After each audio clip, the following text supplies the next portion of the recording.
Hey guys, it's Holly. Welcome back to a YouTube channel. And I'm going to go ahead and do another little quick video here. Actually, I don't know if it's going to be super quick. It's not going to be super long, but it's probably going to be a little bit longer than my average. So, I'll start by saying that this video is not going to be appropriate for children. So, if you have your kids with you, you might just want to watch this in private, or just, if they're napping or after they go to bed or something like that.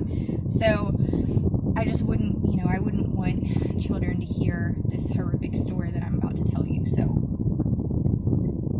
now there are some details I will leave out just because of the trauma of me even talking about this. So it has taken me almost 2 years to really completely publicly come out with this, and there's still even some things that I can't say just because it's so traumatic. So, with everything that's been going on in the world lately, I want to talk about why it is that I support police reform and honestly justice system reform as a whole. So, we've seen a whole lot about Black Lives Matter, and this is a huge movement. This really needed to be addressed for a long time. And so a lot of what we're seeing is people being treated poorly by the police and by those in power. Okay, and I do want to also point out it's not just the police.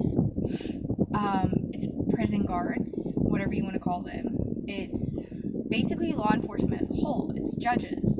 It is corrupt attorneys. It is court systems as a whole, family law, criminal justice court. It's everything. So we need some huge reform going on here. So I've actually got quite a few different stories I could tell you, and those will be to come in the future. So I'm trying to stay calm because I have PTSD, and I think I've told you guys this before. So it's really hard for me to discuss the events that triggered my PTSD. So basically, I would also like to start out kind of on a little bit lesser of a serious note and kind of try to build up from there to my bigger story. So I want to point out that I do not believe that all cops are horrible people. I kind of want to state what I believe about police in general. I don't believe they're all bad people. I do believe there are some that are good.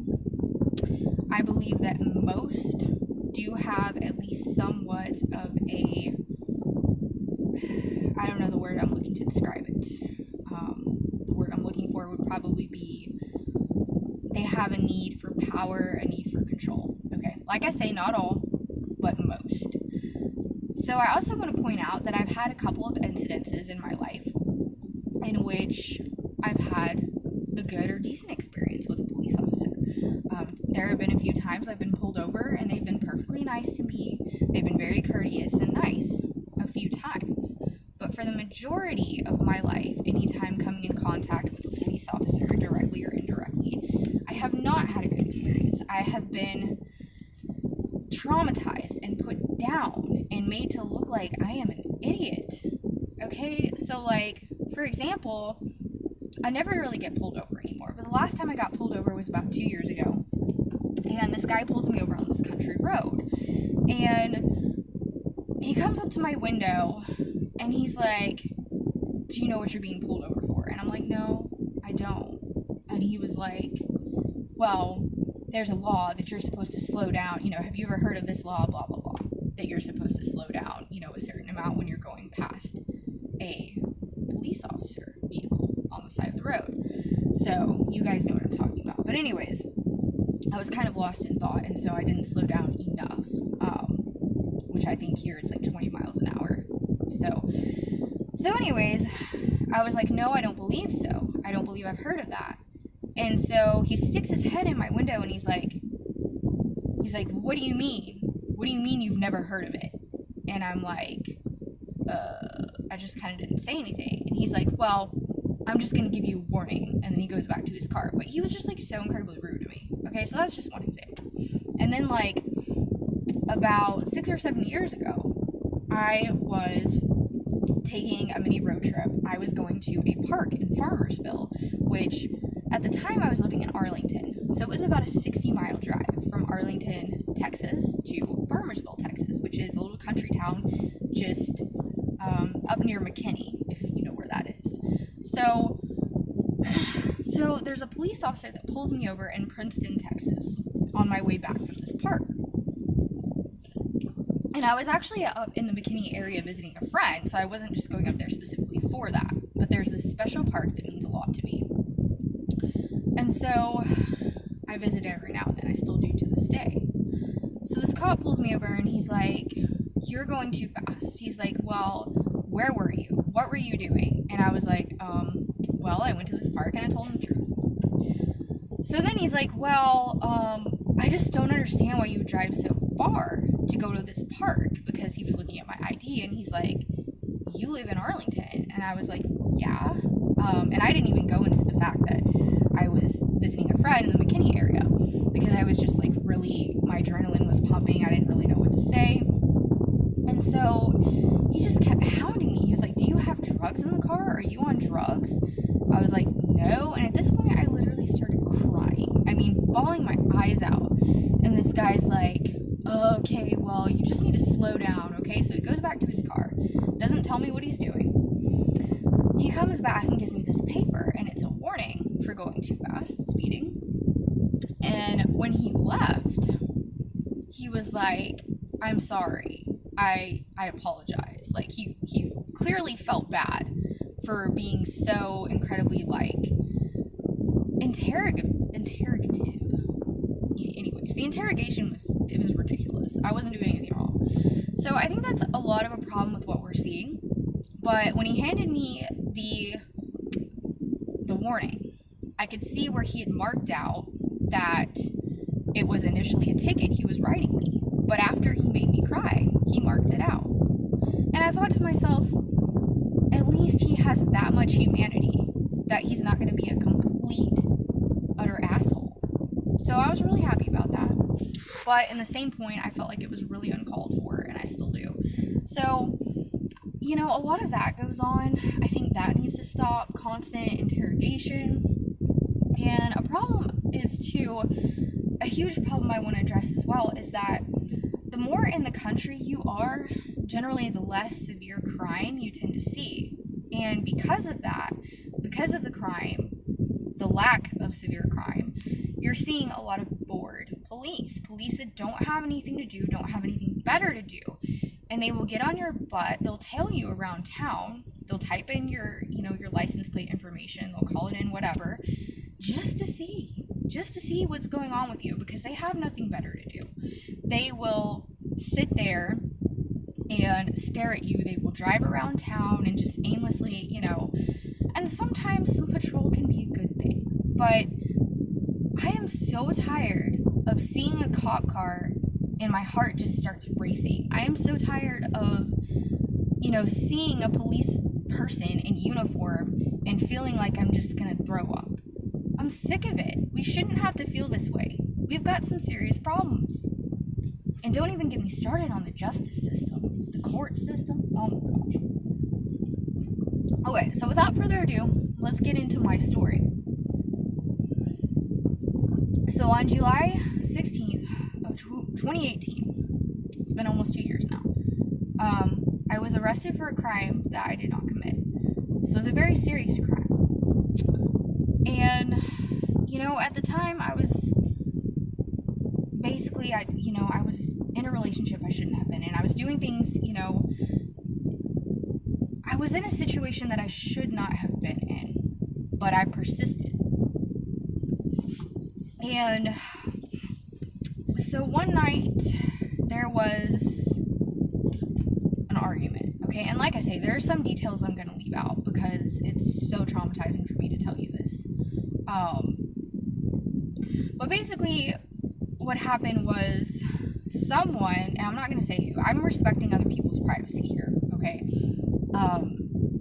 I'm not trying to offend anyone by posting this. I'm not trying to upset anyone. I'm filming this video because I'm trying to help other people, because I know that there are other people out there that are going to see this and this is going to help them, and people that have been through similar situations, because it's actually more common than you think. And I also want to point out that it's estimated that roughly 1 in 100 people in our prisons in the US are doing hard time on crimes that they did not commit. So I really want to point this out. And you may think 1 in 100 is not that many people, but when you consider how many people are in our justice system, yes, it's actually quite a few people. And sadly, the majority of them are Black, or they're from a lower income background. So I want to point that out as well. People that maybe did not have access to adequate legal representation. Okay, so basically, to put it simply and to put it bluntly, someone accused me of stabbing them. Someone accused me of assaulting them and stabbing them. So yeah, that in itself, you're probably like, oh my gosh, yes, that's exactly what I thought when this happened. So I didn't hurt anybody. Like, I did not assault. I did not stab. Absolutely not. So this person is angry with me, calls the police on me, and this is in my home. Okay, so like, I live out in the country at the time in a mobile home off a county road. There were no witnesses to anything that happened. No cameras, nobody around, nothing. So the police arrive approximately 20, maybe 25 minutes after this call. So at this point, the other person is out in the yard making phone calls or whatever, I don't even know. Talking to the neighbors, trying to tell them how I'm psycho. So at this point, I'm inside, I'm cleaning up the mess that this person made. And I'm trying to stay calm. And I'm thinking to myself, like, oh my gosh, I'm about to go to jail for something I didn't do. Like, and I'm trying to just be like, no, everything's gonna be fine. So finally, when they get there, they talk to this person first outside. Get this person's side of the story first. Okay? So then they come inside about 10 minutes later. And at this point, I'm on the phone with my mom, I'm crying, I'm telling her what's going on. So they come inside, I get off the phone with her, and I'm like hysterically crying. I'm so upset. So I tell these police officers what's happened. Okay, there's 2 of them. There's a female and a male. And basically, they don't say anything. I tell them what happened, I tell them my story, and they just look at me, and the guy is like, stand up, turn around. And I told him, I said, please don't. I said, I'm pregnant. And I was. I was 4.5 months pregnant, almost 5. I just found out I was having a boy at the time. Pregnant with my second child. I said, I also have a 3.5-year-old son. Please don't do this. So he just cuffed me with my arms in front of me because I was pregnant. At that point, I could tell that the woman I wasn't so sure about. I felt like she was really kind of honestly, she didn't really know what was, she didn't really seem judgmental. And she was Black. She seemed a little bit more like she was just going along with this guy because this guy was in charge. So from this point, I go out the front door, and this person is still talking to the neighbors, telling one of my family members on the phone, yelling at him, cursing at this family member of mine that was trying to speak sense into him.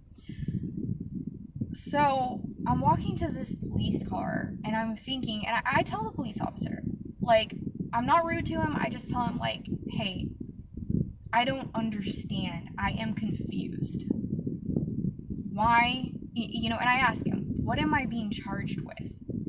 And he just says, assault. Like, real stern. And I'm like, assault? But I did not hurt this person. And he just looks at me and he goes, that's what courts are for. So I said, okay. So I sit in this cop car. I don't say anything. So he finishes up his little statement or whatever outside. So I cry for a few more minutes alone in this police car. And I remember everything. I remember what the clock said when I looked at it when I was sitting in this cop car. I remember every little detail. And this is something I will carry with me for the rest of my life. There's still nights I can't sleep. So from there, I'm taken to a county jail. And I am placed in kind of like this common area where there's TV. And there are a couple other people sitting out there, people that are being, like, I guess, booked in or whatever. So I'm up all night. Finally, around 5 or 6 a.m. the next morning, they take me into a holding cell with about 10 other women. It's pretty small. They did not give me a mat or anything at all. They gave me a blanket. Now, given I was 4.5 to 5 months pregnant, I was not even given a mat, though I asked for one. So, of course, I couldn't sleep. I was in there for 3 days, and I only slept 4 hours during the 3 days I was in there. So the following day, I saw a judge the first morning I was there. And the judge didn't even give me any opportunity to explain anything. He basically just said, like, he saved me for last because my case was the most serious. So at this point, I'm already feeling sick. I already can't eat. I can't drink. My stomach hurts. My baby's kicking like crazy. So the guy tells me, he's like, well, I see that you stabbed so-and-so XYZ. And he just looks at me like I'm some crazy criminal. And he was like, honestly, I want to post your bond at $100,000. But because you're pregnant, I'm going to do $50,000. And I was like, okay. I mean, what do you even say? There's nothing you can say.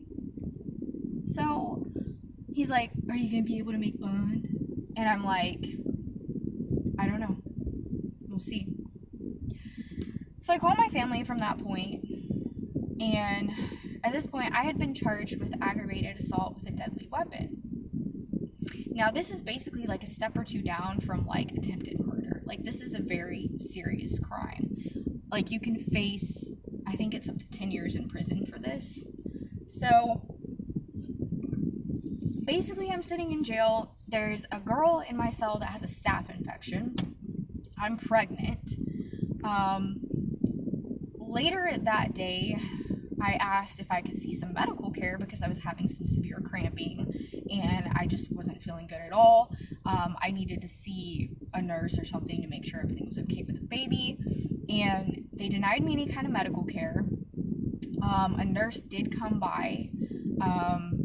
She asked me a couple questions, did not offer any kind of examination. She basically just told me, oh, well, I don't really know, I'll try to get you some prenatals. And then she demands that the guards give me a mat. So I finally had a mat, and my family posted my bond. So fortunately, my family and I had the money to be able to post this, $5,000 bail, because, 10%. So I get bailed out, and the problem was I had to wait for another 48 hours after this bail was posted, because there was actually a restraining order on me. And the restraining order said I couldn't even return to my own home because this is where the incident occurred. This was my home, which was in my name.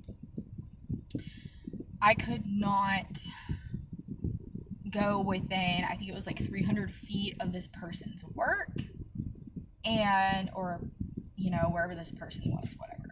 And so I'm like, wait a second, you mean to tell me that not only have I been charged with this crime, but I can't go home. And I'm pregnant. And now I don't even have a home. I had to send my family to go get all of my things and move my stuff out of this home that I lived in for almost a year that I loved. And I had to send my family to get all of my things. So I lost my home. And to move forward with my story, yeah, I was stuck in jail for 3 days. I was denied medical care. I couldn't sleep. The food was horrible. I had no communication. Some of the women in there were really crazy. Like I said, one had a staph infection.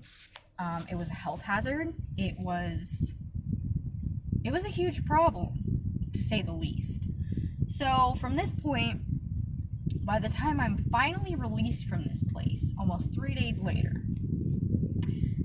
I was denied a shower. They gave me a shower like one time that I was in there. They didn't clean the cell one time that I was in there either. They gave me one change of clothes, and I had to beg. I had to beg and beg, 10 to 15 times before these people gave me a change of clothes. And I was treated like an animal, worse than an animal, all for something I didn't even do. And, one of the guards, when he was doing like my paperwork, he was like, well, yeah, we just have to notify the victim, the victim about this and that. The victim.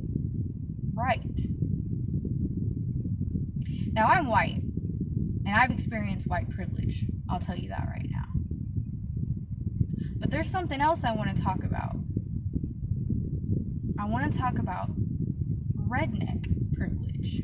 You may think this is funny, you might laugh, but it's a real thing. When you live in a country area, a rural area, even suburban, if you're a country person, say you're a good old boy or a good old girl, and you come off a certain way, people are gonna side with you.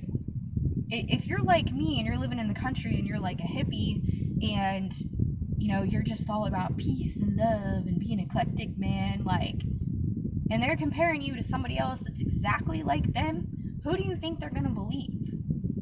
Oh, well, look, this guy over here, he's just a hardworking man. He just mows the lawn and he works so hard and does this and does that, and there's just no way that he could possibly be the culprit here. Okay, so then you look at, a female, and let's just say, oh, well, she's pretty country, she's pretty, just a good girl. I don't really see how, she could be a problem here. Oh, but this person is a hippie. This person is weird. Yeah. So let's just take this weird person, let's just take this person that's different, and let's zero in on this person just because we want to believe this other person over this person for really no good reason. So I want to point out that there is a such thing as white privilege. There is a such thing as redneck privilege, whatever you want to call it. I wouldn't say white trash because a lot of white trash people are like on drugs and stuff, but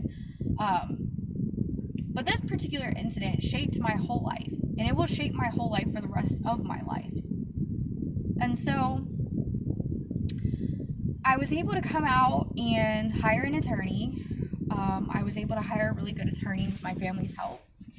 And so because of this, I was able to get my charges dismissed within a few months or so. So the woman that I hired, she basically told me, she said, worst case scenario, I can lower this and it would be, like a state jail felony, which is like the lowest of felonies, and you might get, a few years probation. I think the max I was facing was up to 10 years probation, but I was not facing any jail time because there was just simply not enough proof that I had committed this quote-unquote crime that the county was trying to charge me with. And that's another thing I want to point out is the more of a country, rural county that you're in, the more corruption they can get away with. And I've seen this a lot now. So this is really what happened. And so I guess it was about 3 months down the line, I did some things to kind of help the case. Like I got a psychological evaluation. I went to some counseling, and I did some things, and I got some notes clearing me saying, hey, this person is fine. This person is not psycho. There's nothing wrong with this person. And so finally, they throw out the case because they determined that there's just not enough sufficient evidence to prove that I committed this crime. And it's like, yeah, maybe after I spent, $20,000 taking care of this, and, months of my life when I was pregnant, like, I was in so much trauma. Like, I was crying every day, all day, for, like, at least a couple of months. I was in such a bad state. And even to this day, like, I still suffer from this, mentally, emotionally. And it's not just that. I mean, it's like, when you're arrested for something like that, it's like, even if your case is thrown out, okay, you're still looking at how that's going to affect you in the long run, because yeah, you can get stuff expunged over time, but the government can always see that. Police, it's always going to be there to an extent. And so the government's always going to be able to see that once I was arrested for aggravated assault with a deadly weapon, and whether or not it was thrown out, it's still there. And unfortunately, this has impacted another situation in my life that I came to deal with later on, that I'm still dealing with. And it has unfortunately put me in a position where I am inferior to the situation, the person I'm dealing with. So yeah, our justice system is really screwed up. And I think a big part of reform needs to be, not so much assumption, not so much assuming. And if there's not sufficient evidence, why do you have to go in and, just arrest somebody and charge them with something when you don't even have sufficient evidence? And I understand that my story is rare. That's why I'm sharing it. But it's more common than you might think. And I didn't even know how I was going to survive. I had no idea how I was going to make it past this. But I did. And I ended up getting my own apartment again. Shortly thereafter, I ended up, still working my job full time and just, living my life in the best, the most normal way that I could. I was lucky I was even able to get an apartment after this. I was lucky that I could pick up the pieces. But like I say, still to this day, that arrest affects me. And it's the same for other people that are being charged with crimes they didn't commit. And like I say, I want to point out that Black people are disproportionately affected by this. But I also want to point out I'm also a white person that was affected by this. And I do feel that was due in part to redneck privilege. And I'll be honest with you, there are two different types of white people. There are the category which is like redneck, white trash, hillbilly, country. There's that whole category, okay? And then there's kind of like a different category of white. I wouldn't necessarily say, higher class or anything like that, but it's just a category of white that's a little bit more liberal, more versatile, is what I'm trying to say. So yeah, there are different types of white people, just like there are different types of Black people in every other race and religion and just everything. So to kind of go back and recap everything, I do absolutely support, police reform, justice system reform, and preventing people like myself from being arrested, being thrown in jail for things they didn't do. And had I not had the money to get myself out of this situation, I could have very well given birth to my child handcuffed to a hospital bed. And that is not what I want for other people. We have to stand and unite against corruption. So I hope you'll stand with me. I hope you can get something from this. I don't care who sees this. I'm not worried about it, because I'm doing this to help other people. I'm not doing this to upset anyone or cause any kind of controversy. I want as many people as possible to see this video and benefit from it. As many people as possible. Thank you.